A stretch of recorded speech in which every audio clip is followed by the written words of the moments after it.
Artificial intelligence. అది ఇది చూడండి,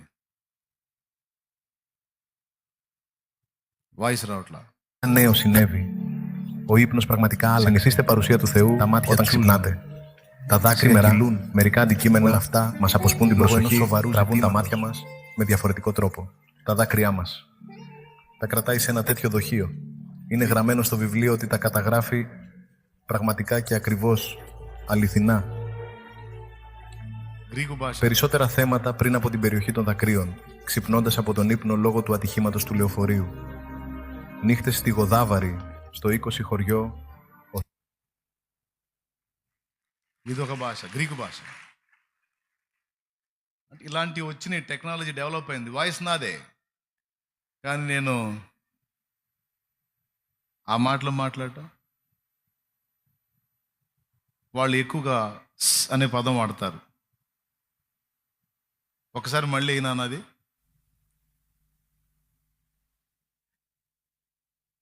Αδερφέ, κρύο. Κάτι πραγματικά νέο συνέβη. Ο ύπνος πραγματικά άλλαξε. Τα μάτια τσούζουν.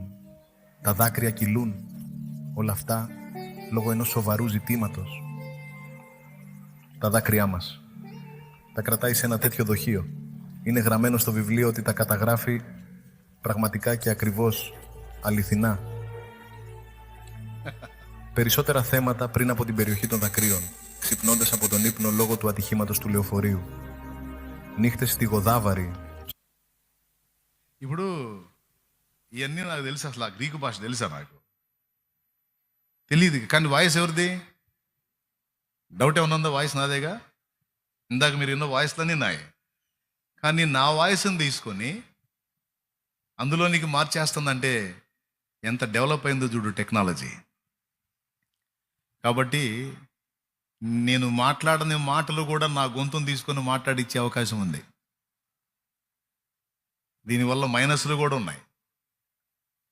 సేవకుల సాక్ష్యాలు డ్యామేజ్ చేసే అవకాశాలు ఉన్నాయి. అందుకని తొందరపడి భవిష్యత్తులో ఒకవేళ మీకు ఏదైనా సేవకుల గొంతుల్లో రకరకాల తేడా మాటలు వినబడితే, నా ఒక్కడి విషయం కాదు, బయట దైవజనులను కూడా ఇలా మోసగించి వాళ్ళ సాక్ష్యాల మీద బురద జల్లే అవకాశం ఉంది. కనుక ఇప్పుడు నెట్లో వినబడుతున్న ప్రతి సంగతి నిజమని భ్రమించొద్దు.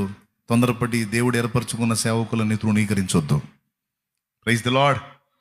ఇలాంటివి జరగబోతున్నాయి, అందుకే ముందే తెలియజేస్తా ఉన్నాను. అలాగే నీ ముఖం తీసుకొని ఇంకొక వ్యక్తి ముఖానికి యాడ్ చేయొచ్చు. ఇక ఆ వ్యక్తి వెళ్ళినా వచ్చినా, ఆ వ్యక్తి ఏం చేసినా నువ్వు చేసినట్టే ఉంటుంది. ఇంతకు ముందన్నా కాస్త అటు ఇటుగా ఉండే, ఇప్పుడు పర్ఫెక్ట్గా ఉంటుంది.